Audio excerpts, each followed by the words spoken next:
Fatty15, a supplement that promises to reverse aging at the cellular level, has flooded our social media feeds lately. They make some huge claims, all of which is backed by science. But most of the science that they cite happens to be either funded or authored by the company itself. One of these studies even invented a syndrome, the cure for which happens to be Fatty15, the product they're selling. Well, John, who happens to be a data scientist, went over their science to check their math. And in this episode, we're gonna discuss not just if this supplement has any benefits, but if it is even absorbed by the body at all. So why are we talking about this again? Oh, right. We already, right.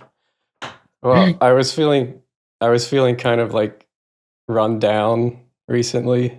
Generally? Well, there's a syndrome. I think I've got the syndrome. Okay. Have you heard of cellular fragility syndrome? Apparently, 1 in 3 people have it. Wow, and you're one of them. Apparently, I'm feeling, less than energetic. Getting older. My cells are weak. If only there was some supplement. Well, first, you know what the syndrome specifically means. No. You're deficient in C15 fatty acid. Mm-hmm. So you know what fixes the syndrome. Fatty15. Exactly. Okay, why are we talking about this? I did mention it as an example of... What did I mention that as an example of? We were talking about how to evaluate supplements. I think that was the episode. Mm-hmm. And you actually showed me some of the studies and why they were dubious. We went over it pretty quickly. Mm-hmm. But I remember being quite disillusioned by how well they managed to infiltrate the system with bogus claims. Yeah. And make it sound official. Mm-hmm. I mean, it was obvious from their website that it was more marketing than actual science, but... Yeah. Like my... like the title that I've given this, Masters of Marketing Disguised as Science. Mm. If you don't go into it with a skeptical view, it's done really well. Mm-hmm. Almost too well. It's hard. I mean, I guess from my background, it's hard for me to look at it and not be totally skeptical on the face of it. But maybe for other people, it's not as obvious. Right. So I thought it might be useful to go through some of the marketing claims and things in more detail and look at where they base the claims from, where they base it on, like what studies, and do the studies actually show that? Yeah. So there are so many claims that they put out there, it's impossible to like debunk each one and go through every one and find out where they base that specific claim from, like where is the study. It's very difficult.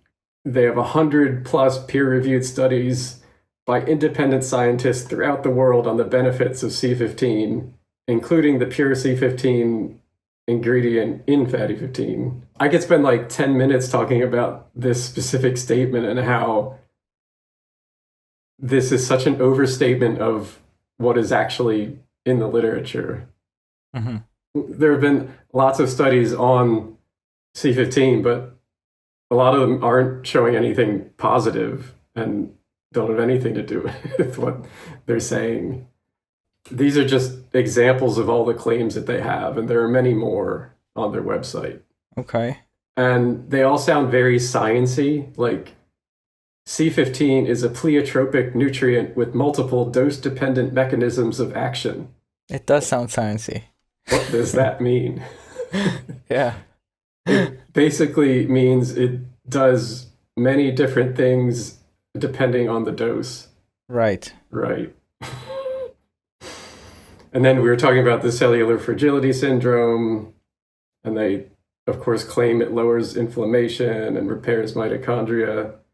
It helps support and balance mood, and it helps support healthy cells by targeting key hallmarks of aging, and helps maintain weight and like. So basically, anything that popular health is Right. like, all of it is in there. Is there anything it can't do? Like from the beginning, from the first time I saw their website, it was very obviously like it reminded me of these crypto, at the height of the crypto craziness, every new token that came out was like the solution to all of the limitations that these other ones had. It kind of like design wise, it even copied that like segments that it does this. Oh, and it also does this. And here's the proof, the white paper, and the it does have a lot of similarities to that. It feels like that back then. Fun times. Yep. Okay, are you ready? Bring it. So just so we're all on the same page, I want to just do some basic definitions. Very basic. Fat is just one of the three main nutrients in food, with protein and carbohydrate. And fats are made of different fatty acids and glycerol.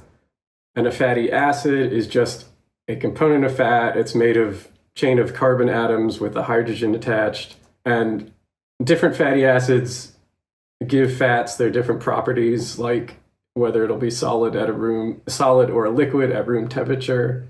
So like, olive oil is liquid at room temperature. Something like butter or something with higher saturated fat, like coconut oil, right, will be more solid depending on the actual room, but like, right, it's going to be more solid at those temperatures. Just an example. Gotcha. Saturated fat, so that just means chemically there's no double bonds in the carbon chain, usually solid at room temperature. And C15 is a saturated fat. Huh. As opposed to like a fish oil, omega-3, that's a polyunsaturated fat mostly. Oh. Yeah. So the thing that I remember from the study that we looked at briefly back then was that they were comparing it to omega-3 and saying it was better, and then we kind of looked at it and said at best it's similar or the same, but I didn't expect it to be like structurally something different. Right, which is then strange why they're directly comparing it to omega-3. Right, and not showing that it's worse. Given that omega-3 is like one of the pillars. Yeah, there's a ton of research on omega-3. Yeah. We'll get into that a bit more. Okay. I also want to make it clear that C15 with the :0 is the same thing as just saying C15 or pentadecanoic acid or fatty 15, which is just pure C15. So those are all the same thing. Okay. One's more scientific, one's more marketing, and like everything's in between. Right, yeah. Penta is just 5 and deca is 10, so that's the 15. It adds up. 15 carbon atoms is why it's C15. There's C16, C17. That's just the difference. I see a business opportunity. They may have already thought of it. Okay, just quickly, sources of C15. I did add C17 just as a comparison. Okay. Mostly you get these from diet. Usually from dairy, but it's also found in meats, and there is definitely evidence that you can produce these fatty acids through some microbial fermentation in the gut. Okay.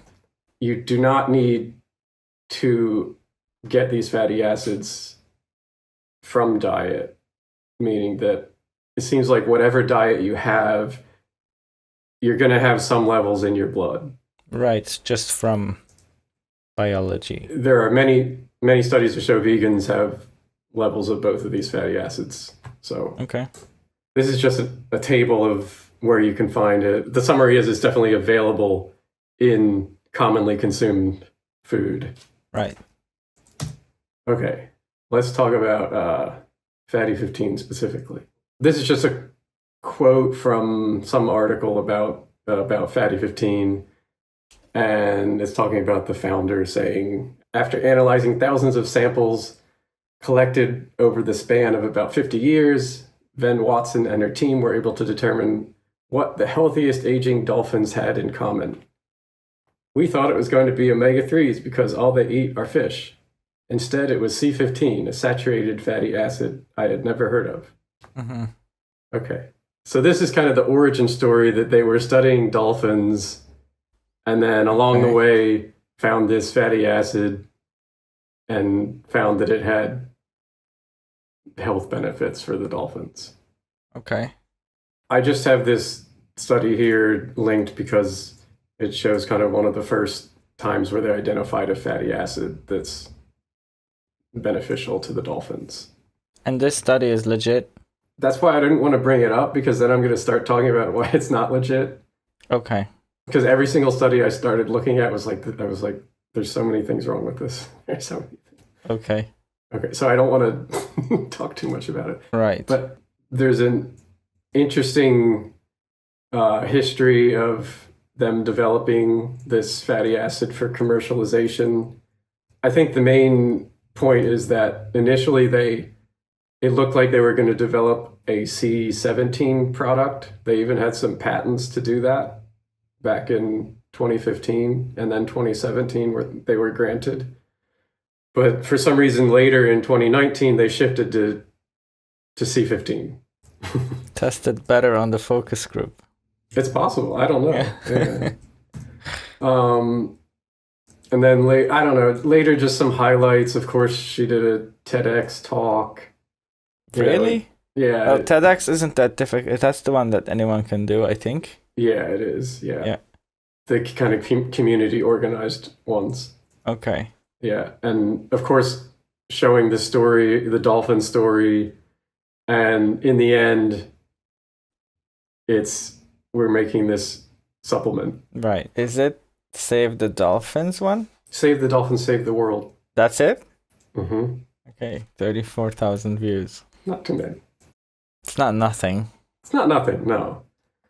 Also, in the end, basically, seems like they're just spending a ton of money on advertising at the moment now, which is why every other ad on my Instagram is Fatty15, because... Maybe because you keep talking about it. Oh, I wanted to apologize. I want to apologize in advance if any of the viewers or you start seeing Fatty15 ads.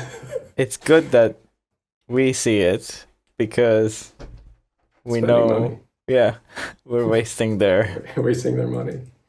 Okay, but basically, in all of their background, it was clear that the early publications and the patents were focused on C17, and the switch to C15 appeared first in kind of a trademark of Fatty15, and then patenting before the published papers came out on C15, which is normal, but it is a clear business practice.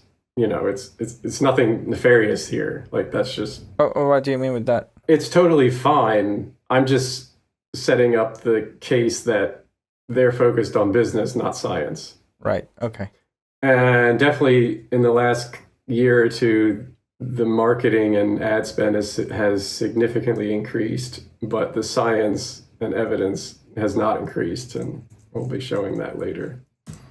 Okay, this is just an example from her TEDx talk about the quality, I'd say, of the analysis that they do. on the left, she has per capita daily whole-fat dairy milk consumption is declining. So you can see from 1970 to 2010, whole-fat dairy milk it has declined. Right. And then on the right, she shows chronic diseases projected to become more prevalent. At 1980, and then skip to 2000, it increases, and then projected in 2030 to, do it maybe another, 10% increase. I know, it's like... What? Like, how can you even put this forward as evidence? There's so many problems with this. Right. Not to mention the fact that she doesn't even label her y-axis here. I assume it's percent. Because it's prevalence. Yeah. I don't even know what to make of this.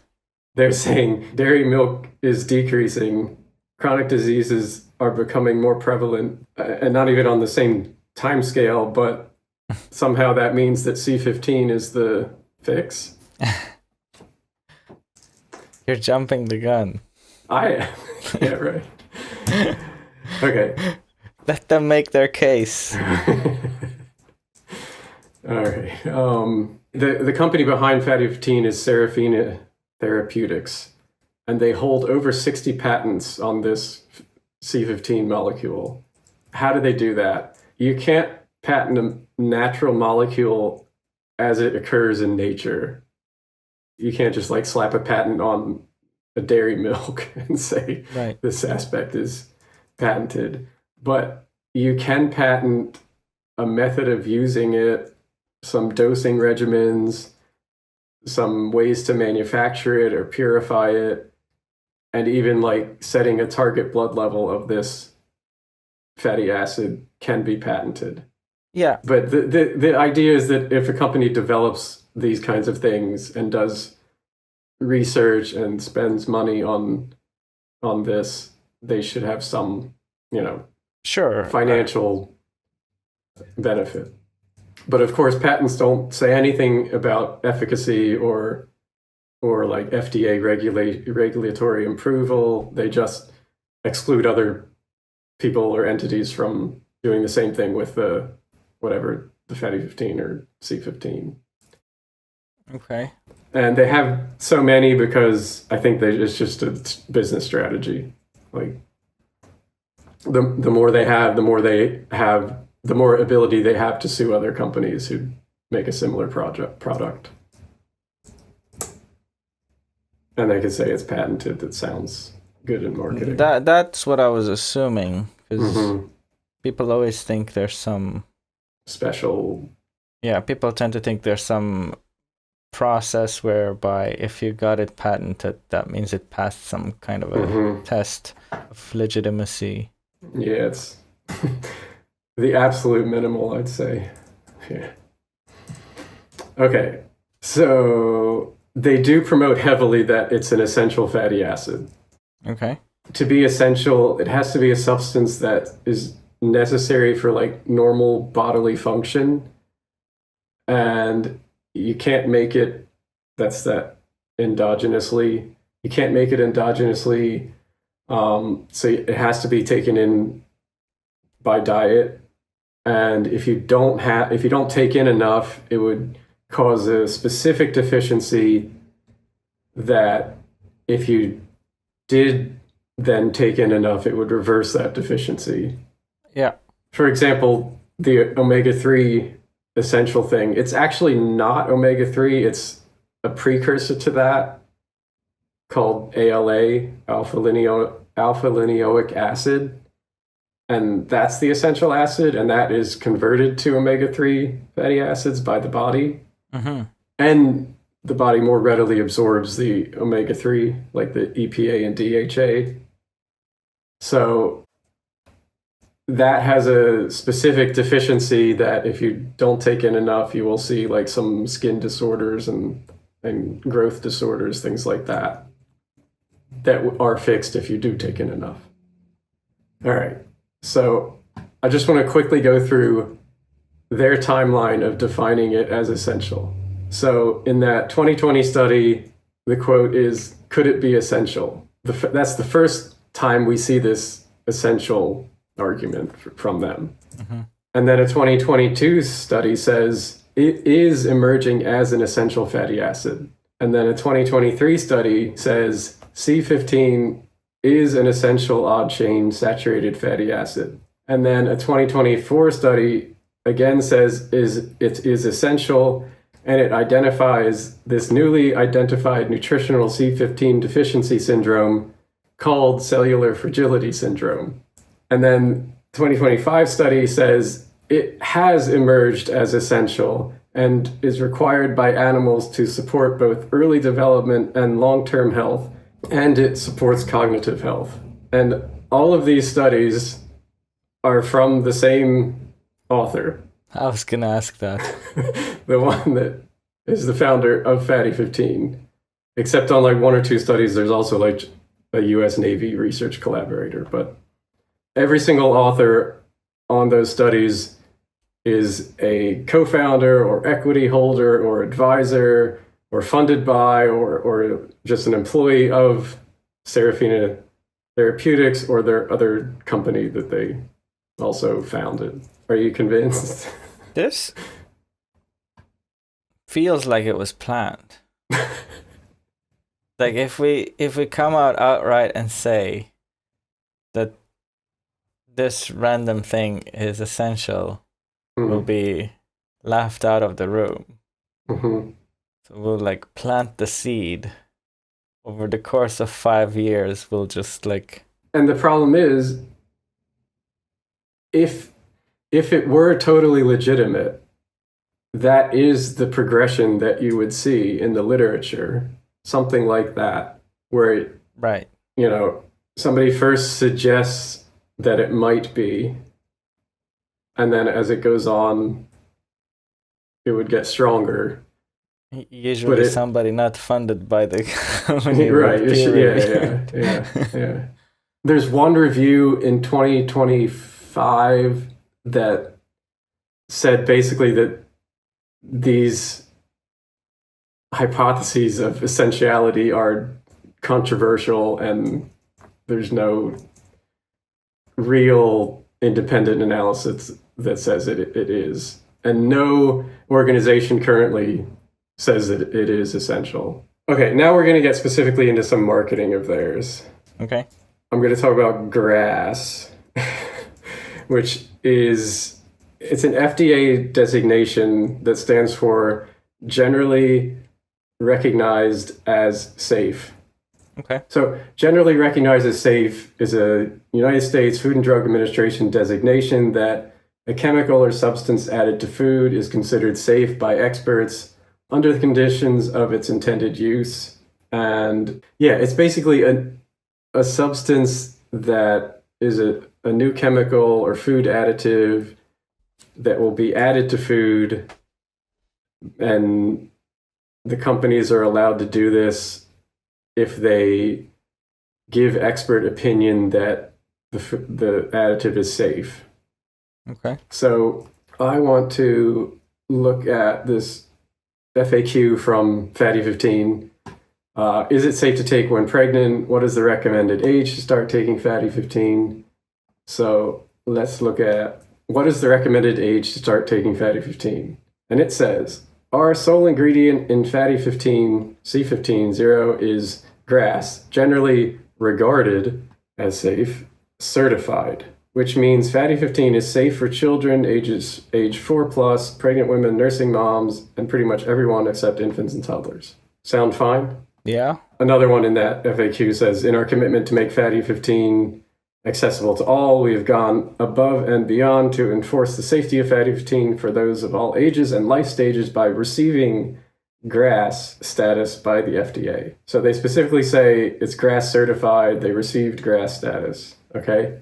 Mm-hmm. Let me explain how you get GRAS status. There's no official certification from the FDA. Certification would imply that the FDA at least looked at the evidence and said, okay, it's fine.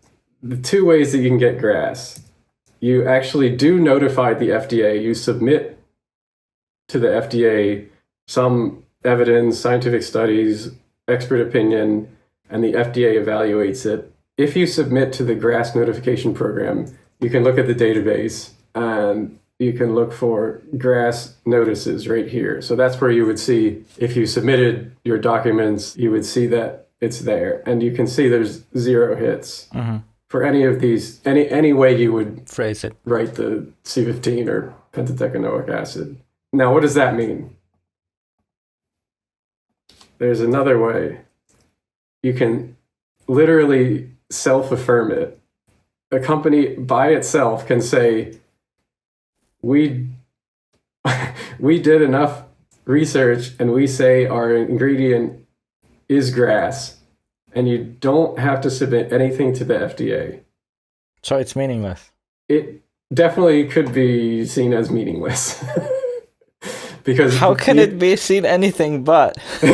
You don't have to publicly release the documents. You just can say our expert panels declared it as GRAS. Why would anyone go the other way? I don't know. If they're trying to actually be honest and like follow the rules as good as possible. What? This is so dumb. Why does this exist? Well, actually, they're currently thinking of changing it. So it might be, hopefully, I think this is stupid that they allow this. It doesn't make any sense. But that's a whole nother issue. And either it is something official and you apply to get it, or it shouldn't exist, yeah. Yeah. But you can do it. It's in the regulations. It is a possibility. Our podcast is GRAS. I mean, if we have a supplement, like, yes, you could. Okay. And can you guess which one Fatty15 is? Well, obviously, because it wasn't in the... Right. And even in some press releases, you can see it says self-GRAS. But they made it sound like in the FAQ, they were like, we went out of our way. That is the main issue. That they say it's GRAS certified and they received GRAS by the status by the FDA. That is the issue I have. Part of it is that they say it's safe for children ages 4 and over, pregnant women, but there's no public documentation on how they determined this. Okay. Interestingly, they only did it up to 245 milligrams per day, according to this press release, which I guess is... I don't know. I'm not sure what to think of that. I mean, I just dismissed the whole thing the moment you said it's like self-certified or whatever. Yeah. Like they could throw any number there. I'm still... Yeah, to say like it's good for children like 4 years old and pregnant women. I mean, I'm not saying it probably is fine because it's found in dairy, Right. It's probably fine. But just to say that, the way they say it is it's a common theme you'll see in their marketing. Okay. So yeah, Fatty15's GRAS status is self-declared. There's no public evidence. FDA hasn't certified it, reviewed it, or approved it, no matter what the FAQ says. Okay, let's talk briefly about Fatty15 is better than omega-3. And this is just a screenshot from an Instagram ad that I often see. Ask me anything, which omega-3s do you take? I don't take omega-3s anymore. I recently made the switch to Fatty15. They pack a way stronger punch for heart health, anti-aging, metabolism, and immunity. 3 times more cellular benefits. Science. Okay, so these are a couple of quotes from these 2 posts on their website about Fatty15 versus omega-3. It says, simply put, Fatty15 is better, broader, and safer than the purest, highest performing omega-3 EPA in repairing and restoring cellular, aka your health. Fatty15 repairs 2.5 times more cell types compared to omega-3. Fatty15 has 36 plus cellular benefits across 83% of cell types tested, which was 3 times better than omega-3. That's convincing. Okay, so they did some cellular in vitro analysis of comparing EPA even the study title says omega-3, but it's really just EPA. And in omega-3, there's more than just EPA, but they just say it in the title. Like, Right. I'm guessing so that if anybody who only reads the titles. maybe, I don't know. And it's done by the founder, of course. It's unclear if any of the results have any relevance in humans. There's so many problems with this study. What's the biggest issue with it? There are so many big issues with it, but I think the biggest is that it's clearly set up to make EPA not look as good as C15. Okay. So let me just focus on the marketing claim here. The 2.5x and 3x better than omega-3. Right. So you're thinking there must be some 3 times thing in the study that the results showed.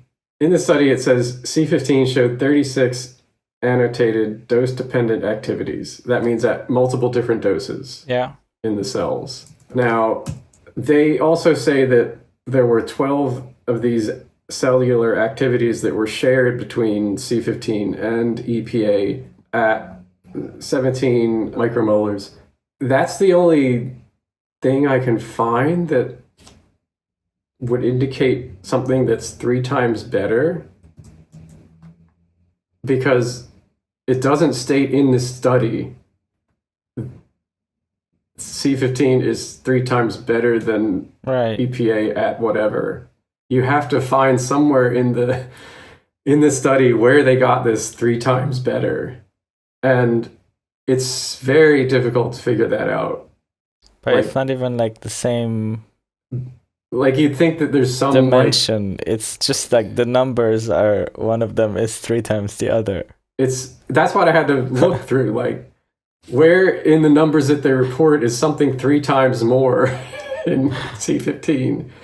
The only thing I can find is this 36 annotated dose-dependent activities versus this 12 activities. Yeah. But that's like comparing all possible cellular activities. This is just a guess on what they mean by 3 times. It's just a guess. There's no other indication of what it could be. So I don't know where, and that's not even a fair comparison, because they're comparing 12 to at 1 dose level versus C15 at all possible dose levels. Does that make sense? I guess. I'm not sure how that disadvantages one over the other, but let's say C15 shows 36 cellular activities at all of the doses, at all different doses. Like at 1 dose, it would show 1 activity. At another dose, it would show a different activity. And they add those together to be 36. What? And they compare that to the EPA cellular activities at only 1 dose. That's not at all what I thought it meant. There's no other 3x thing. I can't find it anywhere. That makes even less sense. Right. You probably thought of some other more logical thing, but I thought regardless of the dosage, you get 36. No. Okay. They're adding it up separately. So hypothetically, let me see if I got this right. If you wanted to get these 36 activities, you would take their supplements at a different dosage each day. I don't know what they're saying. Yeah, I don't know what they're saying. Yeah. Okay. Wait, it gets better. I'm sure it does.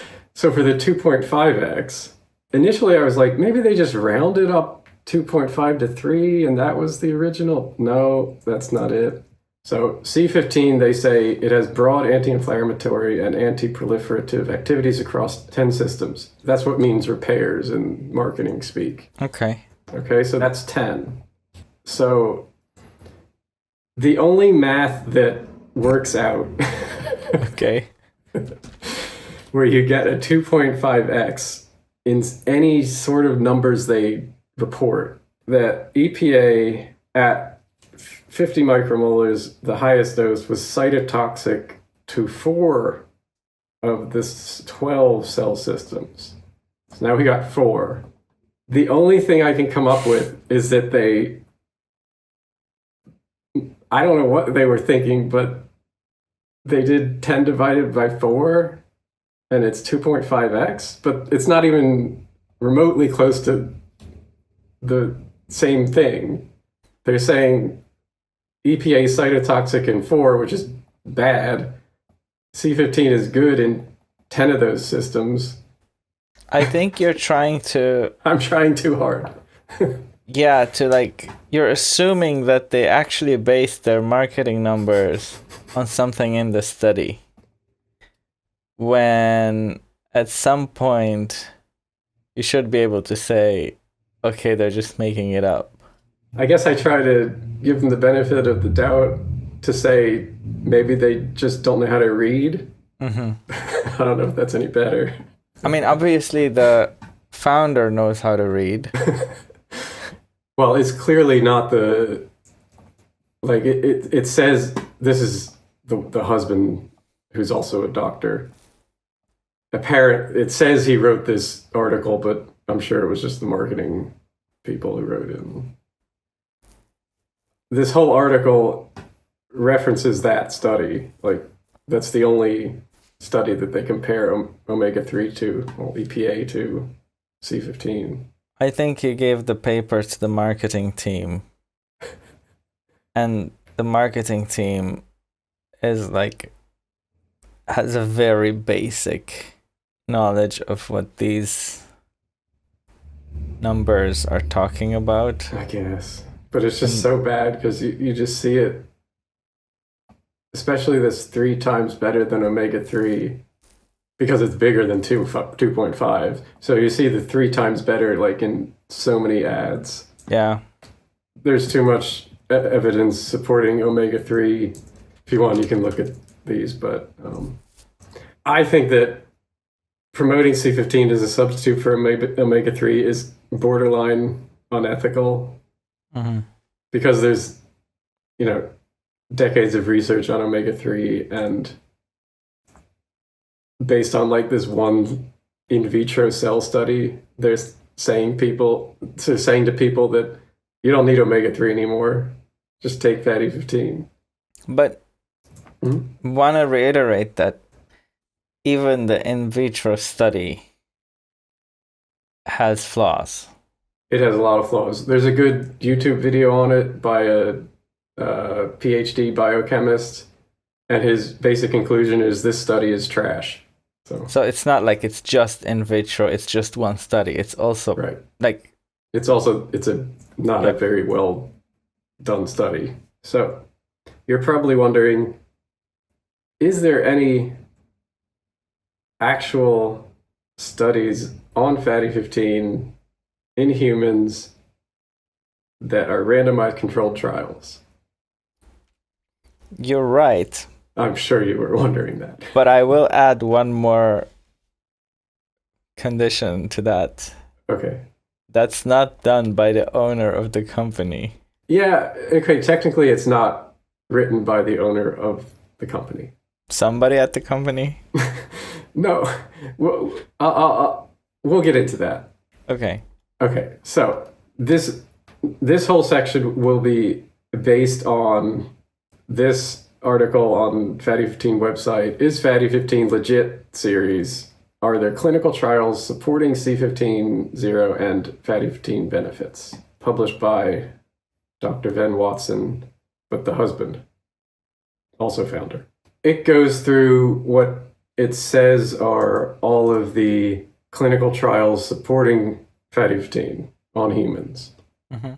It says there are 6 clinical trials and 7 studies. So the first one is this one here, and I've just pulled out this quote from the article here. So Stallings et al. Led a clinical trial with healthy humans to determine the oral bioavailability and pharmacokinetics of pure C15, the same ingredient provided in Fatty 15. Participants were provided a single oral dose of C15 and showed that circulating C15 levels reliably increased. So they're saying that this study shows that if you give somebody C15, their blood levels increase. Okay? Their blood levels. Like you can measure it in the blood. Okay. There's a response from giving them C15, from them ingesting it. Do we know if that's a good thing?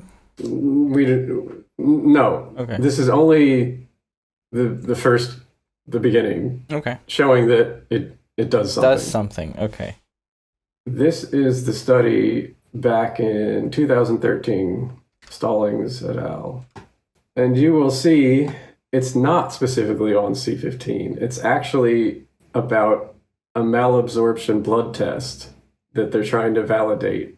And they happen to use C15 and another fatty acid, actually C17, to validate this new blood test that they're developing. Okay, it's not exactly on C15.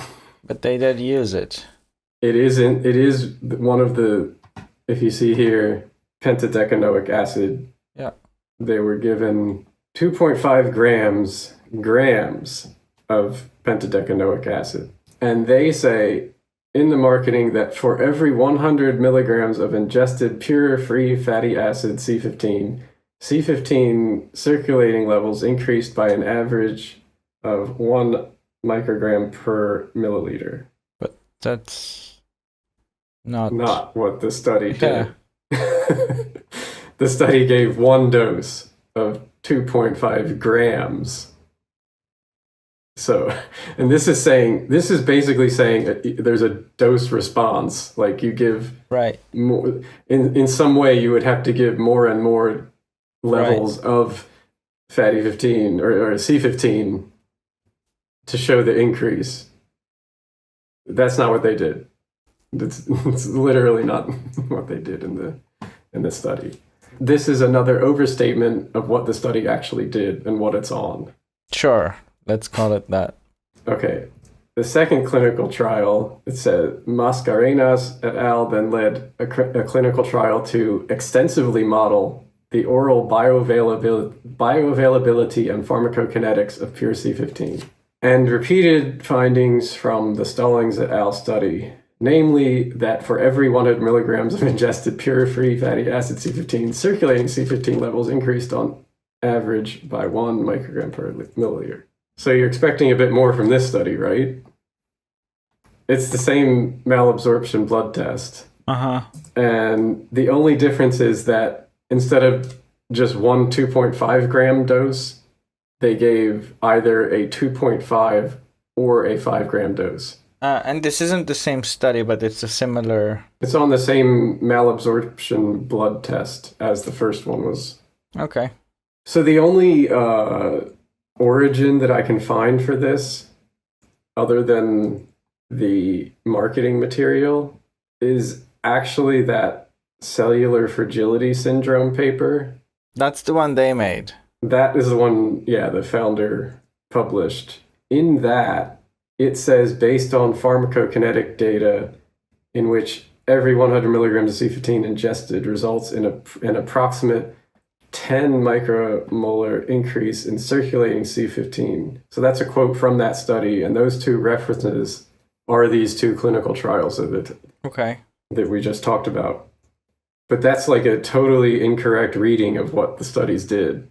And that seems to be the origin of the marketing material. But this is wrong. This is just not what happened. Not what the studies did. Yeah. But that's where it is in that published paper from the founder. The other thing that they, in the marketing material, they state that the authors concluded that pure free fatty acid C15 is on average 100% bioavailable. They never say this anywhere in those papers, and especially in the second paper in this one. It's not stated there anywhere. And also, anything being 100% bioavailable is very uncommon if it's ingested. That would mean that it goes through your gut and there's no, like, your gut, like, you absorb everything in it 100%. Okay. This just doesn't normally happen. There are some occasional things that it can do, but definitely the study did not state that anywhere. Huh. So the dose-response relationship claimed is not there in those papers. It's methodologically indefensible. 100% bioavailable is, at least according to these papers, it's just not there. It's false. I don't know where they came up with that. It's not tested anywhere. I've never seen, I haven't seen any test in any published paper that says C15 is 100% bioavailable. Okay. Okay, I am going to skip clinical trial 3 because it's the most interesting one, because it's actually on Fatty15. So we're going to skip to clinical trial 4, and that is kind of an interesting one because it's not on Fatty15, but it is on C15. And wait a second. What? Didn't we establish that they are interchangeable terms? Okay, it's using a C15 that another company provided to the participants. Okay. And there could be some differences. Okay. This study was interesting because it was actually a randomized controlled trial comparing groups of people, and it was on 88 Chinese females with NAFLD as non-alcoholic fatty liver disease, and they randomly assigned the participants to one of 3 groups for 12 weeks. Either a modified diet, including a 300 milligram daily C15 supplementation, 31 people in that group, or a diet without C15, or a control, which was a habitual diet and no C15 supplementation. The treatment diet was kind of like a Asian Mediterranean type diet. And the Fatty15 marketing says all 3 groups lowered liver and body weight. C15 supplement group tended to have the greatest loss of liver fat and body fat. It is important to note, however, that these shared improvements among all 3 groups were not statistically significantly, different between the groups. Mm-hmm. And it says that compared to the other group, C15 supplemented group, the C15 supplemented group had lower LDL cholesterol and improved abundance of healthy gut microbe called Bifidobacillus. Okay. This is a pretty legit study. There aren't any obvious large problems with it. Okay.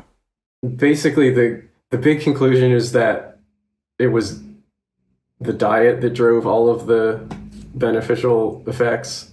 C15, they say it reduced cholesterol further and increased this species of probiotics or bacteria.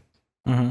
It's unclear what that means. We don't generally know if that actually leads to like beneficial health outcomes. It is associated with some, but it's unclear. It decreased some others, so it's unclear what exactly that means. But it does say C15 decreased it further. LDL? Yeah. Yes. So it does say LDL was decreased in the C15 group. I guess the main issue with this is the way they set up the modeling. They don't report how much it decreased. They just report the coefficient in the regression equation that they used. And so you can kind of try to estimate the actual decrease. Okay.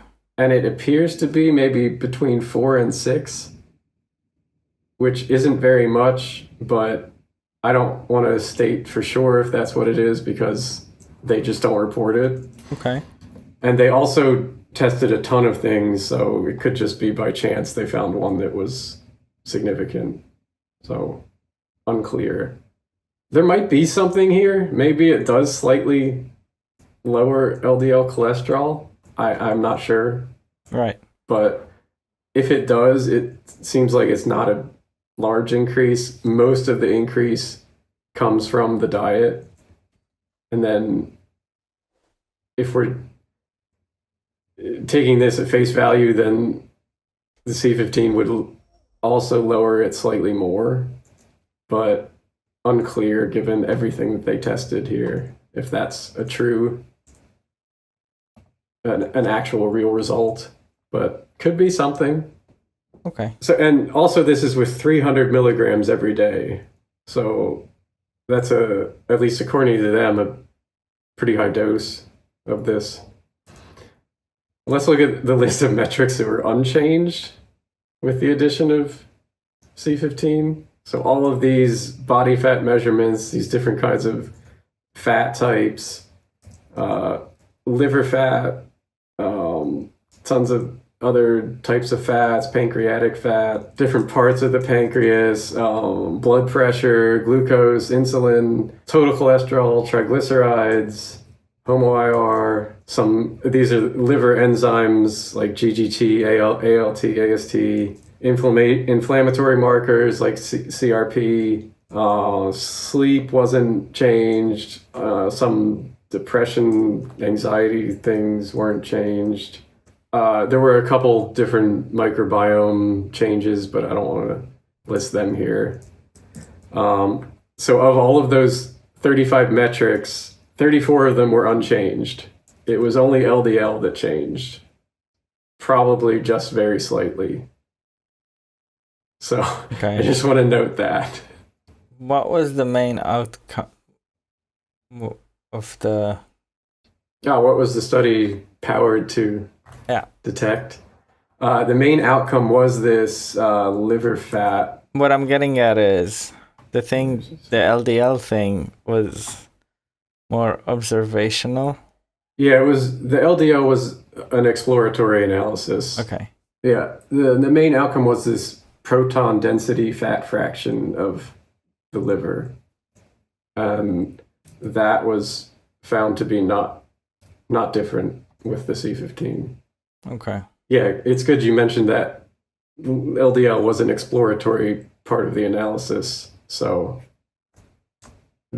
that doesn't necessarily mean it's not a real finding, but it's less clear. There was one other metric. It did increase C15 levels in the in the participants. That is consistent with the previous. But we don't know how much. Like, why are they measuring taking C15 increases C15? It feels axiomatic. Just to be sure that your body can process it, that it's bioavailable. Okay. Basically.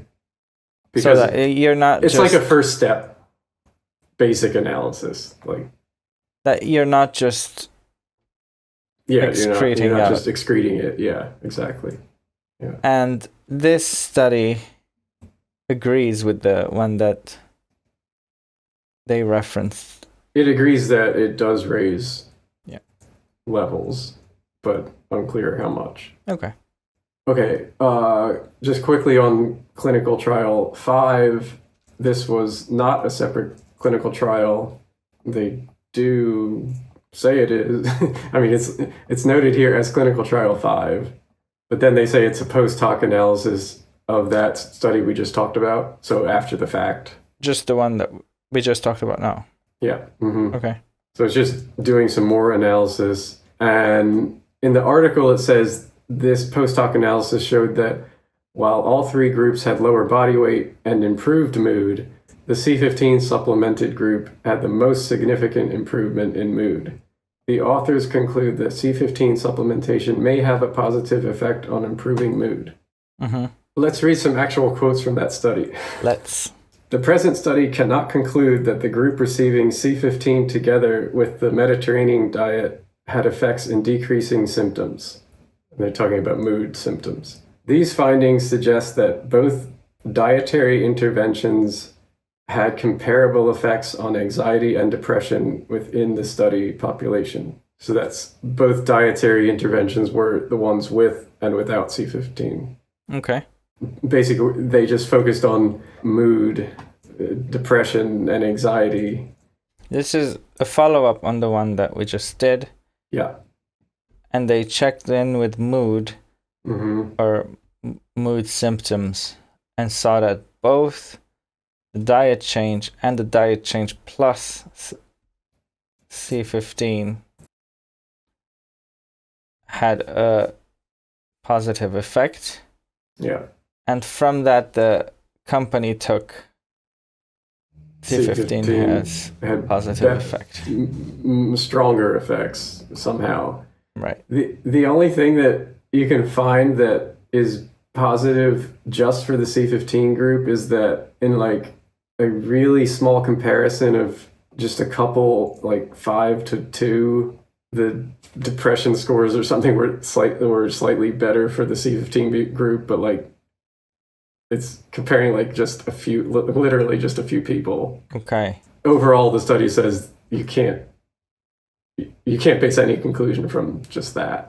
Right. So yeah, the marketing kind of looked for the best possible that's what I'm thinking. thing that they could find. They're saying may have, and even that is an overstatement. Right. But of course then the next marketing that builds on top of this one will state C15 improves your mood. It's right. Just like with the essential thing. Exactly. Yeah. Okay, this one will be quick. The next one is clinical trial 6. This clinical trial is not on Fatty15 or C15. It is just on people ingesting dairy or not dairy, like high amounts or lower amounts. This is the study. An impact of dairy intake on circulating fatty acids and association with blood pressure. Okay. The randomization wasn't C15. It was high or low dairy intake, and then doing some analysis on the different fatty acids levels in the results. So, okay, should get the quote from the article. So clinical trial 6, Argavani et al. Led a crossover clinical trial that included healthy adults to evaluate the potential effects of dairy fat diets, as well as individual fatty acid components within dairy fat on blood pressure and vascular stiffness. And it even says here that it's a moderate dairy fat diet versus a high dairy fat diet for 12 weeks. But the randomization component is not C15. It's the amount of dairy in the diet. So it's not specifically on C15. Additionally, it wasn't a clinical trial. This is a secondary analysis of an already conducted randomized controlled trial. Mm-hmm. So this is the trial that the article's mentioning. However, this says that the current study constitutes an examination of secondary outcomes using data obtained from the primary study of a randomized crossover clinical trial. It's based on previous work. So even this is not a clinical trial anyway. Right. Basically, in the study, they say, oh, there's higher 15 in this high dairy fat diet, and it looks like that shows that these people have predicted lower arterial stiffness, but it's a stretch, basically, to say. It does feel less relevant than... Okay. So, clinical trial 7, Kaneko et al. Led a randomized placebo-controlled trial that included older women to evaluate the potential effects of an oral high C15 algal oil on skin elasticity, collagen density, and skin moisture. This clinical trial showed that daily oral intake of high C15 algal oil for 12 weeks improved skin elasticity, collagen density, and skin moisture. Straightforward, huh? Okay. This is the study. Difficult to find. It's an original Japanese study. But the interesting thing is that this product that they used, that they randomized between the groups, contains C15, but it also contained many other fatty acids like DHA, DPA, and EPA. In the article, they say it's a high C15 containing supplement. Actually, if you look at the study, it includes about 9 milligrams per day of the C15, and the rest of it is all of these other fatty acids. So it is not high C15. Like you can't say it's due to the C15. It's nowhere near any of the other. Right. The other previous one was 300 milligrams. It's hardly even worth looking at the study. Saying it's a randomized controlled trial on C15 is a big stretch. Yeah. And I would say if there's from all 6 of these, there's no robust evidence that it does anything beneficial. I would say there's not even non-robust evidence. So far, it's very weak. I'm trying to be generous. Yeah. Okay, so we now are back to clinical trial 3, which is the only randomized controlled trial in humans on actual fatty 15. So they're using the specific product in this trial. Right. Not just the raw ingredient, but the product itself. Right. So it was provided to the researchers from Serafina Therapeutics, the company who makes C15, fatty 15, of course. Yeah. And just to go through briefly the setup of the study, exactly what they were looking at. The design was double-blind, randomized, placebo-controlled trial with 2 arms, basically fatty 15 and placebo. Okay. And it was on 30 young adults, 18 to 25, all of them overweight or obese. And the intervention was 200 milligrams of fatty 15 daily versus a placebo for 12 weeks. And that was the only change. So they're not changing any diet or any other thing. They said, do everything the same, just take fatty 15 or placebo. Sounds legit. Yeah, it's pretty straightforward trial design.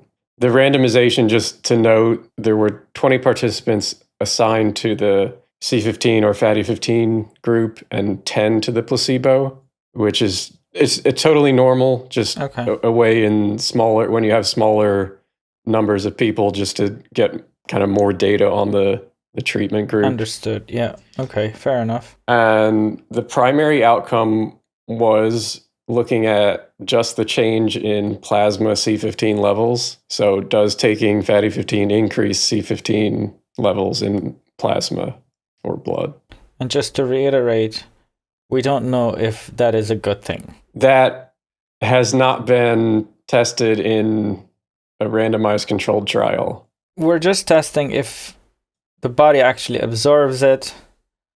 We're not testing if it does anything good to you. For the primary outcome, yes. Yeah. Okay. Right. Now, of course, they have secondary outcomes that they can also look at, and they did measure different metrics. Metrics like, is it safe, is it tolerable, and other exploratory measures like liver enzymes, glucose, cholesterol, body weight, just a bunch of other things that they can measure pretty easily just through some blood tests or simply, weighing the people or things like that. Tolerability, what's that? That's just about, are there any side effects in taking C15 or fatty 15? All right. So they were just keeping track of that. Mm-hmm. And just to quickly go through the conclusions that they arrived at in the study, and this is kind of taking directly from the study. So this isn't like my interpretation. This is what the study says. So they said the C15 supplementation significantly increased plasma C15 by 1.8 micrograms per milliliter compared to placebo. Okay. They showed, according to the conclusion, that it did increase C15 levels compared to not taking fatty 15. And that it was safe and well tolerated. No more side effects were seen in the placebo group or the treatment group. So no problems there. And then in those secondary outcomes, they did look at those, of course, and do some exploratory analysis on them. And this is a direct quote. So they said significantly greater decreases in ALT and AST, those are two liver enzymes, as well as greater increase in hemoglobin as compared with participants that did not reach a post-treatment level of greater than 5 micrograms per milliliter. So that's a lot, but I'm going to explain what that means later. Okay. But basically what they're saying here is that in a subgroup of the people who received Fatty15, they saw greater decreases in some liver enzymes, which is a good thing, generally. Now, I want to go a bit deeper on two questions. Did Fatty15 actually increase C15 levels? And is the conclusion on those secondary outcomes actually valid? All right. Okay, so first I want to just talk about, did Fatty15 increase C15 levels? All right, so this quote is speaking about increasing C15 levels in the treatment group. So they say from that article, among participants who adhered to the protocol, their C15 zero levels increased at the same amounts demonstrated by Mascarenhas et al. And Stallings et al. Namely, 200 milligrams of C15 zero resulted in raised circulating C15 zero levels of 2.3 micrograms per milliliter. So they're really pushing that dose response thing again. So let's look at what the study actually said, though. Mm-hmm. So according to the study, in the Fatty15 group, so the people who received Fatty15, not the placebo, the changes in circulating C15 actually ranged from negative 1.21 up to 5.31 micrograms per milliliter. So some people actually decreased their C15 levels. There was one person who, from the beginning of the study to the end, decreased C15 levels, even though they took Fatty15. And you might think, well, maybe there was somebody who didn't take the pills. Yeah. Because they're supposed to take 2 pills a day. But actually the mean adherence was pretty high. It's 89%. So that means 89% of the pills on average were taken. What if that one guy didn't take any? Yeah, that is definitely possible. Well, maybe not exactly. I don't think the math would work out. No, but you know. I know what you mean. If there was one person who took like 15%. Obviously, not everyone took 90% of their pills. There's one guy who took very little, and that might be the case. But we're going to look at a chart later that will show some interesting. Do we have more details on? We will have more details. Okay. So there was a lot of variability among individuals within the treatment group. The study actually states that given the individual variance in the treatment response, a nuanced appraisal relative to a proposed threshold of 5 micrograms per milliliter was pursued. So that's basically saying that in the treatment group that were given Fatty15, they saw such a difference in how much it increased or even decreased the C15 levels in the blood that they decided to do a further analysis on people who only got above a certain threshold of C15. Okay. And I like this nuanced appraisal. If you see that sort of thing, maybe you should question what they are doing there exactly. Okay, so that threshold, this 5 micrograms per milliliter, they say in the study was informed by epidemiological and preclinical literature. So it's just something that they thought was a valid threshold that would maybe lead to some better outcomes, if that makes sense. Okay. But it's not randomized anymore now. This is no longer analyzing a randomized controlled trial. It's within a subgroup, and then you're within a subgroup that has a certain threshold of an exploratory analysis. So it's a bit removed from just a randomized controlled trial. And interestingly, half, meaning 10 of the subjects in the treatment group did not achieve C15 blood levels of that threshold. if you generalize that, that could be saying that you take Fatty15 at 200 milligrams for 12 weeks, you got a 50% chance you're going to meet that threshold. Maybe slightly overinterpreting that, but that's kind of what is happening here. Okay. Now, this chart shows the plasma C15 levels and per individual. So every dot here is a participant in this study, and it has baseline in 12 weeks. So see, this person at the highest maybe had about 7, and then he went up to about 10 12 weeks later. Okay. Yeah. And the one on the left is the treatment group for Fatty15. On the right is placebo. So there's definitely something happening there. Like it's, in the subgroup that they picked. In the subgroup they picked. That darker blue is the threshold, the people who met that threshold. And that's that dotted line right there. Yeah. There's a lot happening in this chart, which is interesting. You can even count up the amount of people who basically never got to the threshold, and there's quite a lot who went down from baseline to 12 weeks. And also note that most of the people who met the threshold of 5 were already at that threshold when they started. So if you see that... Right, there's only 3 people who didn't. Yeah, who went from below to above it, which is interesting. In their defense, all of the ones that they picked in the subgroup increased. Yes, that looks true, yeah. But that's me being very nice in phrasing it like that. Right. And not saying they just made a subgroup of the people whose levels increased. And then, yes, if you average that out, overall, it does increase by 1.88 micrograms. Yeah. So just some bullet points to go through. So 7 participants in the treatment group were already above the threshold at baseline. It's just interesting note. And nobody in the treatment group went from above threshold to below. So that is something.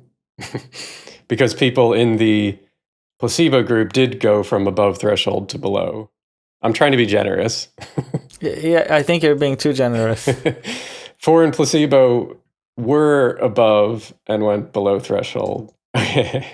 And after they did the threshold grouping, they split it by that threshold. Yeah. They looked at the adherence per group. Yeah. And so in the threshold group that were above threshold, the adherence was 95%. So that means over 12 weeks, they took 171 pills on average because it's two per day. The sub-threshold was less. It was 84.3%, which is 152 pills. But that's still a lot.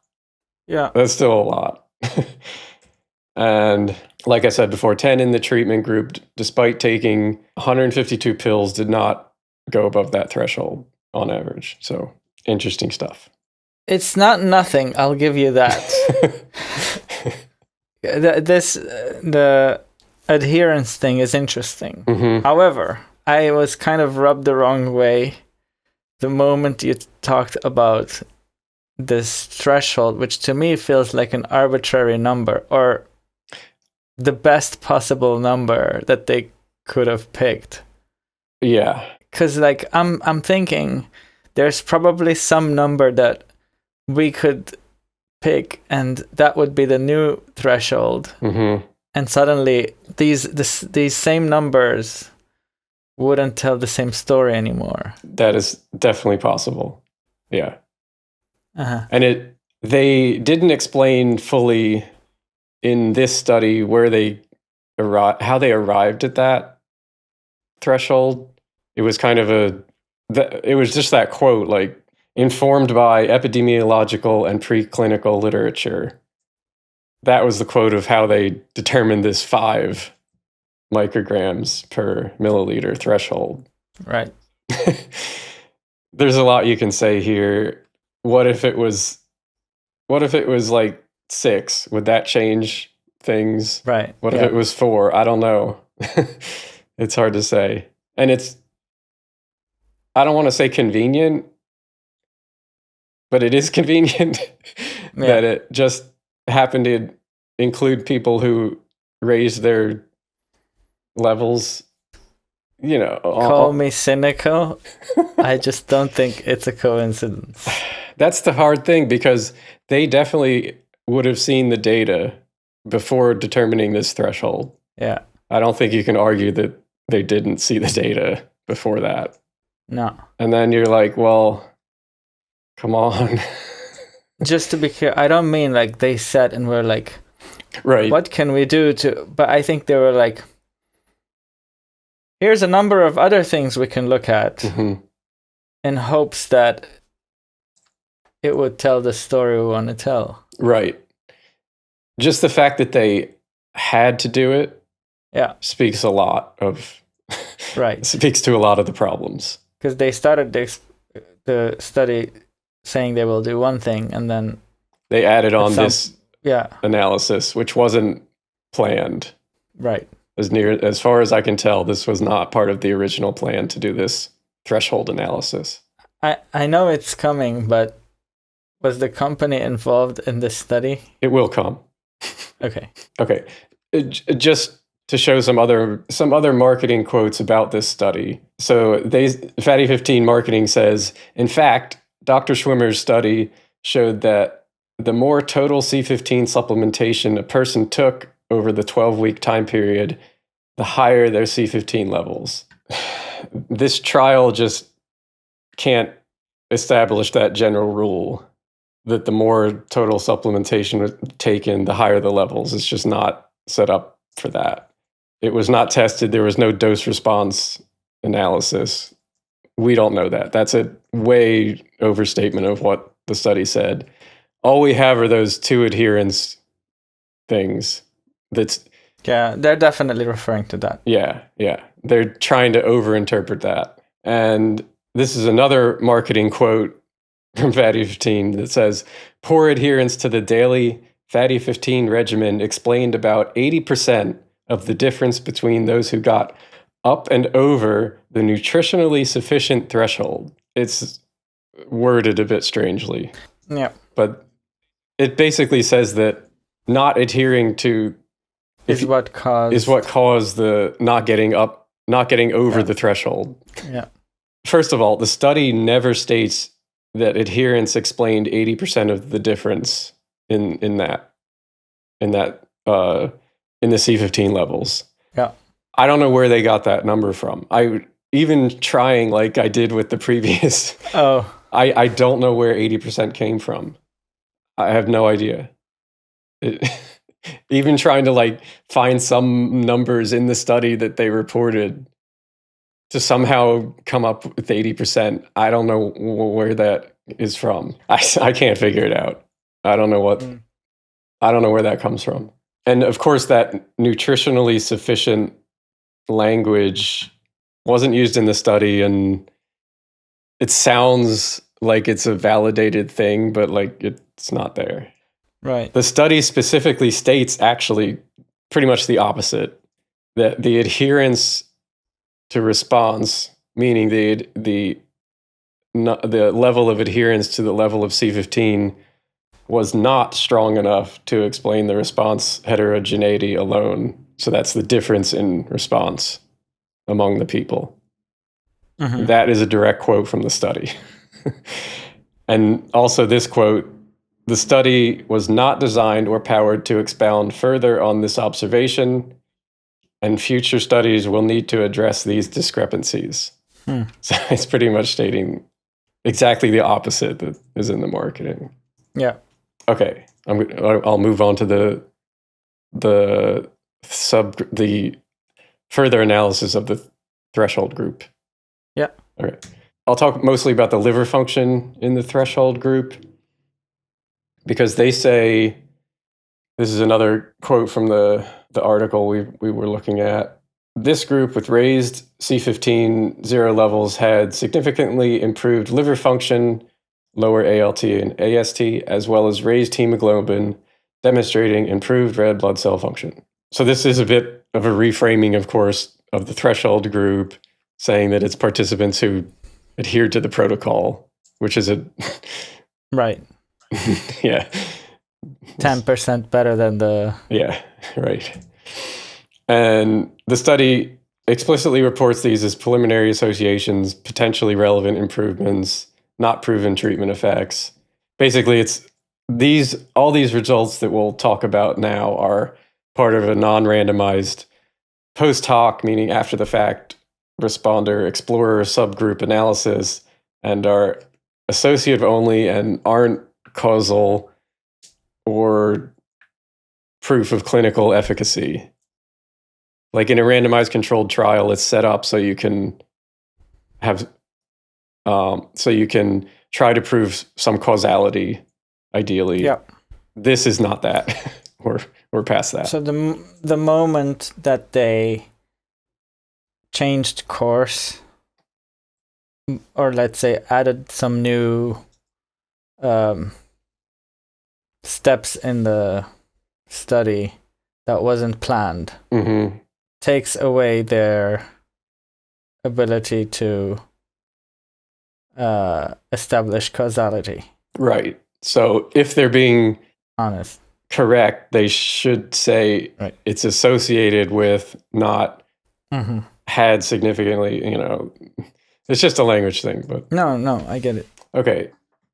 This is a chart of those subgroups. So each of these three panels is a different metric. So the ones on the top left, these three are ALT, that's the liver enzyme. And so the first panel's treated threshold group, the second one's treated subthreshold group, and the third one is the placebo control group.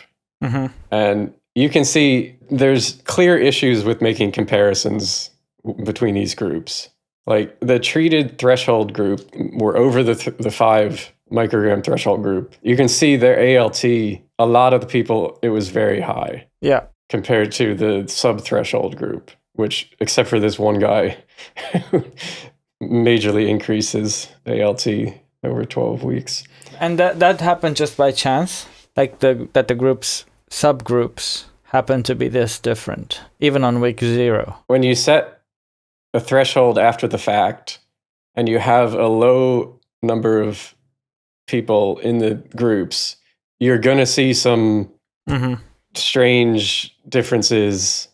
If you had like 50 people in each group, the differences would, kind of wash out in between, maybe more so than this, where you can actually see, there's some outliers clearly. What did that one guy do? Because yeah, it's that one. Yeah. Even in the other chart. Yeah, these are pretty high levels. I would be pretty concerned if I had liver enzymes that high. But that one guy had very interesting 3 months. Yeah, you don't know what's happening. Maybe he was, I don't know, on spring break and had too much alcohol or something. I don't know. But that's the problem when you have only 10 people in the group. Yeah, it can really skew the data and your conclusions. So okay, yeah. I mean, you can talk about these charts forever. It's really interesting, but you can run some statistical tests even though you have a smaller number of people. Yeah. And the test that they ran was, this would be a little statistics, sorry, but they ran a statistical test called a 3-group Kruskal-Wallis test. Please bear with me. This is the point where I cut the video later on. Note to editor. Okay. No, I'm kidding. Proceed. All right. So in the study abstract, we have this quote, which is the results, basically. Half of the participants in the treatment group had post-treatment levels of greater than 5 micrograms per milliliter. Okay, we know that.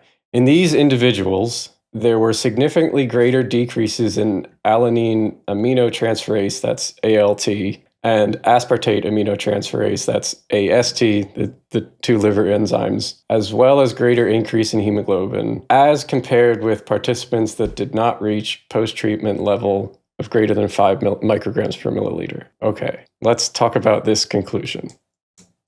The p-values that they mentioned there, p-value of 0.001 and 0.014, those come from this Kruskal-Wallis test, okay? Okay. Now, that test only answers the question, are any of the three groups different? It doesn't test which groups are different. Mm-hmm. And that conclusion clearly states, as compared with participants that did not reach greater than 5 micrograms per milliliter. And that clearly is them saying they're comparing these groups, these two groups. That is not something that you can conclude with this kind of test. Why would they make such a mistake? They are overstating what the test can conclude. And I think because they saw a median difference that was greater in the threshold group than the non-threshold group, so they thought, oh, we can just conclude it was the threshold group was better. Well, it had a larger decrease in. But it sounds like they didn't know statistics. I mean, yes, you could say that. I mean, I could see myself making such a mistake, but I'm assuming that people who write these things know better. They should. This is an easy thing to look up. And any statistician familiar with this test should be able to tell them you can't say which groups were different. You can just say at least one of them was different. So you can't just get a significant p-value, look at the median differences, and say it's significantly decreased in this group. Pack it up. Let's go home. We're done. You would actually need. There's a follow-on test that you can make to compare two groups, but they didn't do that. Okay. Yes, and just to also mention, the test does not take into account the baseline level of those liver enzymes or whatever metric they're looking at.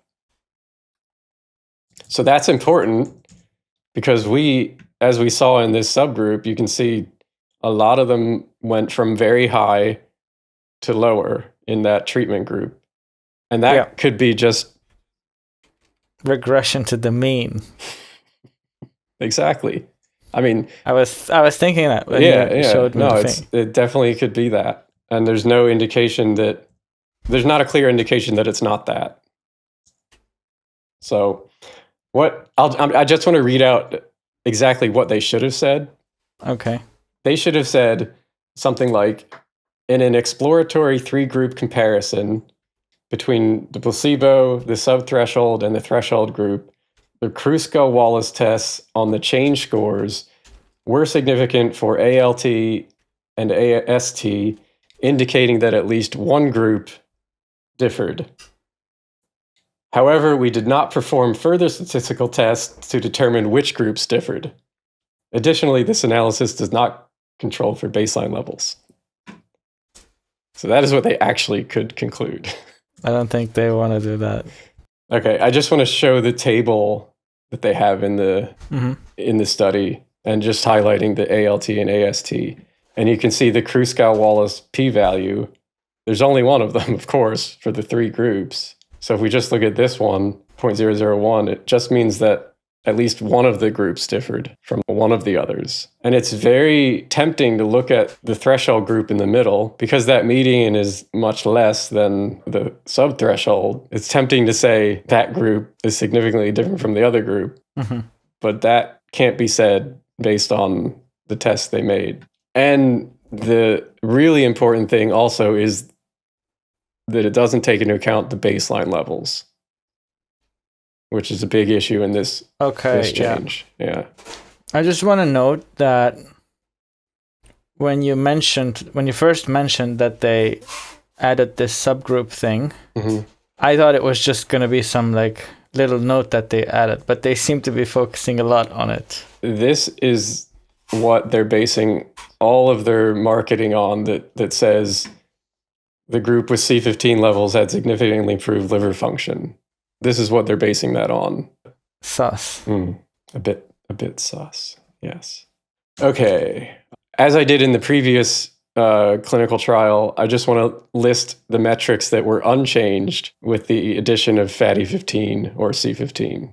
Mm-hmm. Body weight wasn't changed, BMI, waist circumference, hip circumference, blood pressure, both systolic and diastolic, glucose, insulin, cholesterol, HDL cholesterol, LDL cholesterol, triglycerides, CRP, which is a marker of inflammation, at least within the main group comparison, ALT and AST, and hemoglobin didn't change. So in total, 17 metrics measured, 16 unchanged. And the one that changed was... That's the strange thing. In their marketing, they don't mention much about the difference between the main placebo versus Fatty15 group. There was one metric that actually did change called GGT. It's another liver marker. And okay, that actually was slightly less in the Fatty15 group, but I guess, I don't know, they wanted to focus on the threshold comparison. Wait, what happened to the liver enzyme thing? The treatment group? Yeah, because I think they kind of distracted us with the subgroup thing. They did distract you with the subgroup thing, but it was actually the study that distracted you, because the study actually doesn't even mention the GGT decrease in the abstract. It only focuses on the threshold group. Isn't that weird? It is weird because you can see this GGT. This table compares not the threshold group, but just the whole treatment group versus placebo. Okay? Yeah. And it's this GGT here. You see a significant p-value for the difference there. So, right. But the issue here is that for some reason in the placebo, it went up from 37 to 47, whereas in the treatment group, it went from 33 to 32, so it didn't change really. Oh. So, yeah, it's kind of weird. So that would be... So I guess that's the downside of measuring 30 different things or whatever, and 17 different things. Yeah, it can be. If we just considered comparing between the full treatment group and the placebo group, we have 17 metrics. 16 of them were unchanged except for that one GGT metric. And one was changed, that GGT metric. But it, on average, increased C15 levels. Okay. Now, you did mention the funding and if the Fatty15 company was involved in the study. So let's look a bit at that. So that company, Serafina Therapeutics, was founded by Stephanie Van Watson. They make Fatty15, of course. And just a quote from the website, some of their marketing material. Among next step studies is an ongoing double-blinded placebo-controlled trial with Fatty15, which is being independently conducted by Dr. Jeffrey Schwimmer at the University of California, San Diego. So that's from Fatty15 website. Okay, so in this specific study, that's clinical trial 3 that we're talking about. So that's this study that we just mentioned. Jeffrey Schwimmer is one of the lead authors, and he reports grants to UCSD, that's University of California, San Diego, from Intercept and GenFit. All other authors report no conflicts of interest. Funding of the study, though, the project was also supported by Serafina Therapeutics, including the provision of C15 supplements and matching placebo. So they, of course, provided the supplement and supported it, is what the language says. Okay. Just interestingly, as you'll notice in this conflict of interest statement from Jeffrey Schwimmer, it doesn't specifically state Serafina there. Okay. And this study was published in 2024. But it says it in the funding. Right. In the funding, it does say it. Yeah. Okay. But normally, if you're an author, you would specifically state, I receive funding or grants from this pharmaceutical company or other business, whatever. But what's that then? That is not directly saying to him. It's just saying they helped in the study. So there should be a separate one for the authors and a separate one for the study as a whole. Yeah.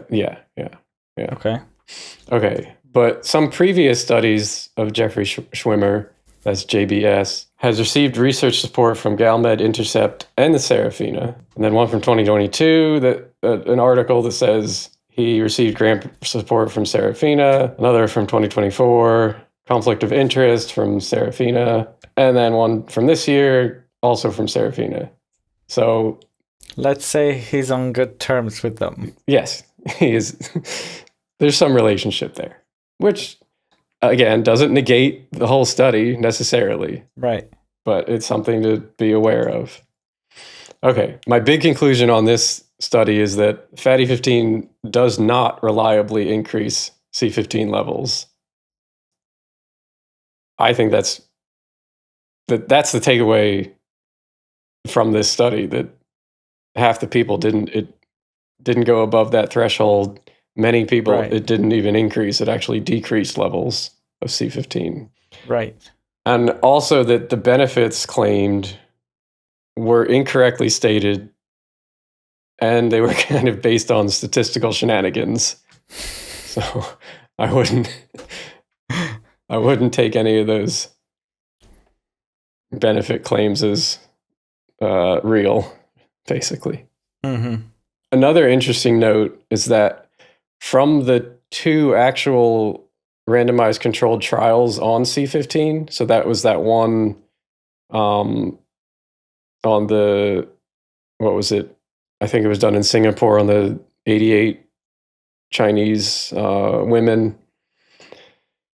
There wasn't any replication of the minor positive findings. For example, in the first study, it showed a small decrease in LDL. In this study that we just talked about, there's no change in LDL.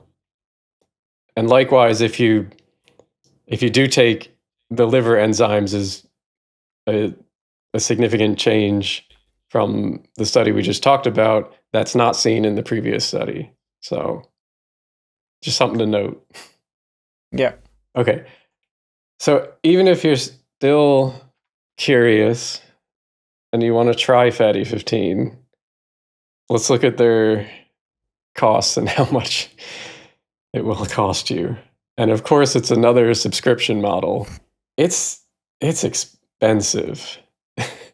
I mean, this is 30 days, and that is 30 days is 100 milligrams a day. It's not 200 milligrams like they did in the study, or 300 like they did in the other study. So at 100 milligrams per day, it's like $50 a month. And that might be a low dose even, according to them. Because the study protocol was 200 or 300 milligrams. Yeah. So just to work that out, if you want to recreate the study doses, that's $2.67 or $4 per day, or like $80 or $120 a month, which is a lot for a study, for a supplement that is questionable. That even a study that they funded showed that does not reliably be absorbed by the body. I know, and I thought it was 100% bioavailable. That's what they said. Right. I don't know what happened to that. And also to note that dose, for some reason, they put 245 milligrams as the GRAS level. I'm not sure why, but basically you're paying for marketing. Obviously. And there's a lot of marketing. And of course, this is a US thing, but you can use your HSA or FSA account to pay for this, which is it's like a tax-advantaged healthcare savings account that you can use. And it's a bit sketchy how they work that out, but in some way it is possible. That sounds very corrupt. In a way it can be, yeah. This is another rabbit hole that I don't want to go down. But if you're unsure that you need Fatty15, you can get a test for that costs about $200 to see where your levels are. They're selling that?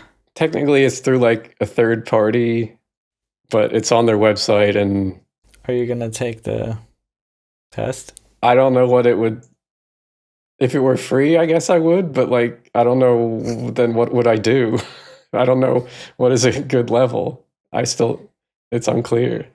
Okay, so just overall conclusion, in my view, some observational studies suggest that C15 may be beneficial, but it's definitely mixed results. It's not all beneficial like they say. I don't think that the human randomized controlled trial evidence states that the supplement's worth taking. Like even if it were very cheap, I wouldn't take it. Mm-hmm. And even if you're looking at the published science, you can't decouple it from their business. It's just filled with marketing language, clearly. Yeah. And the marketing, I think, is borderline harmful and on the edge of false advertising. Like it's really, it's close. If you look at it, it really is. You just start to look at it like a satire of supplement marketing in general, like over the top supplement marketing. As I said, it reminded me of the crypto. Yeah, exactly. Craziness. Yeah. The last thing I'll mention is that there's no new randomized controlled trial being planned. That's just not where they're putting their money. Right. And generally you would register these clinical trials on a government website, and it takes it takes like at least a year to then recruit people and develop the study. So there's not going to be one for a long time, if there is one. And I wonder why. It's not in the budget. But they're just focusing on, all their budget's going to marketing. Yeah, for sure. Yeah. And I also think that they, it's possible they thought they would get better results from the initial trial, and they just would rather push the marketing than make another randomized controlled trial that got kind of lackluster results. I'm just thinking, like, the first time you showed me Fatty15 as well, all their studies looked very legit. Well, on the face of it, you know what I mean? No, I know. And it's published scientific article. Yeah, they published papers. Yes. Mm-hmm. And it was either published by the founder of the company or somebody who knew them, or his wife, or how are we not supposed to be disillusioned? How can you not become skeptical? Yeah. Like, if I see any paper that's saying this or that supplement is good. The problem with this situation, with this supplement, is that almost all of the studies that show benefits are from one person, one main author who happens to also sell the supplement. I agree, it's very hard to not be skeptical of that. I guess my concern is more systemic. Like, I feel like these should not be published. Yeah, I mean, I guess. And I don't like to go there, but it feels like the journals have some kind of a. At least I imagine the journals would have some. Because it's a big deal to get a paper published, no? It depends on the journal. There are many journals that you can just pay them some money and they'll publish it. But they're like nobody would consider them. But that's not what they did they? No, no, as far as I know, no. The studies that the journals that they published in are not like the top journals, but they're not like considered crap. I guess I thought it would have been, there would be a little more curation involved on the journal side. As long as you state your conflicts of interest, and say that it doesn't affect your analysis, then that's generally okay. That's generally enough to be able to publish.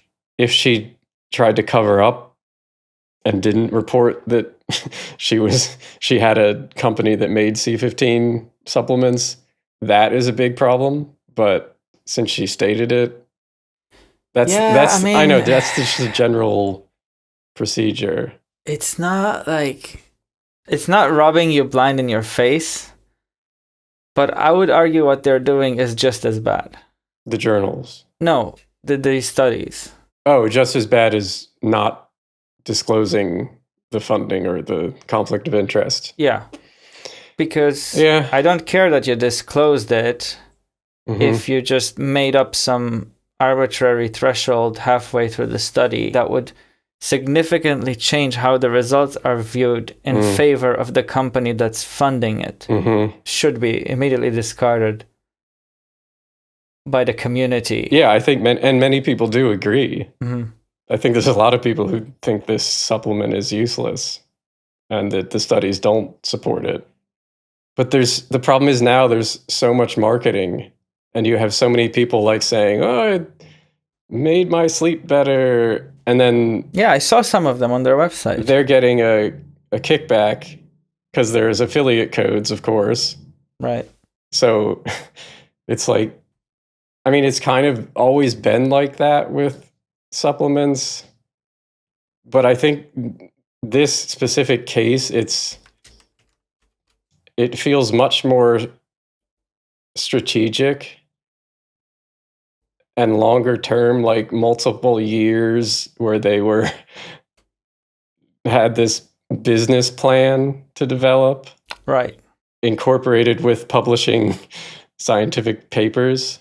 Right. With other supplements, there's been, over hyping of supplements in the beginning when they first developed them. But then usually you have other scientists making studies on them, and maybe they come to different conclusions. It's possible that'll happen. I don't know. That actually flows nicely into my next question, which is, why did you pick this one? Because I imagine there's a lot of supplements coming up in our feeds that promise to be the next big thing. Honestly, it was the degree to which this was being marketed. Yeah. Like, it was the degree and the kind of language they used that really bothered me. That I would just be bombarded with more than half of all of the ads I get are Fatty15, plus the language they use is so... Yeah. There's regulations about what you can claim a supplement can do, because you can't specifically say that it will treat a disease. Then the strange thing is, you can claim that it helps with aging, or you could say it's an anti-aging supplement, because that's like not a defined disease. And if you just state it that way, it's following the rules, but it's just so disingenuous. Yeah. I mean, the entire time we're looking at these studies and you're using your scientific language, and I feel we're just beating around the bush of saying what the obvious is, which to me feels like this does nothing. It may do nothing, and it may, and it's just not fair. It's not just not fair. It works to their advantage that they can use language like that, and the more knowledgeable people don't. Yeah, they have to be careful and beat around the bush. Right. And you can't just outright come and say it's crap, you have to say, it very well may be crap. Yeah. I mean, it's been called a scam by other scientists, I'll say. Okay. So like actual scientists have come out and called this a scam. Yeah. Are they interested in starting a podcast? I mean, maybe it's just a YouTube clickbait. Yeah. But I don't know. Scam is strong. Is it though? There may be there's probably a strong case that it is. Scam, a dishonest scheme to gain money or possession from someone fraudulently, especially a complex or prolonged one. It's definitely prolonged. It's definitely complex. It's definitely dishonest. I think the marketing is dishonest. Yeah. Mm-hmm. And it's obviously to gain money. It is a business. They've gotten funding by venture capitalists. Who knows what their next product is? I'm sure they're going to be branching out into, right? Who knows? Maybe some food products with C15 with Fatty15 in it. Great. And it's a good story with the dolphins. Yeah, they lean on the dolphin origin story, which I'm all for helping the dolphins, but I'm not sure if this is helping them anymore. Let me clarify this for you in case you had any doubts. Nobody is against the dolphins. That's not a disclaimer that we need to make. I think I don't think the company is going to come out make a statement or video against our podcast. These guys hate dolphins. Yeah, that's true.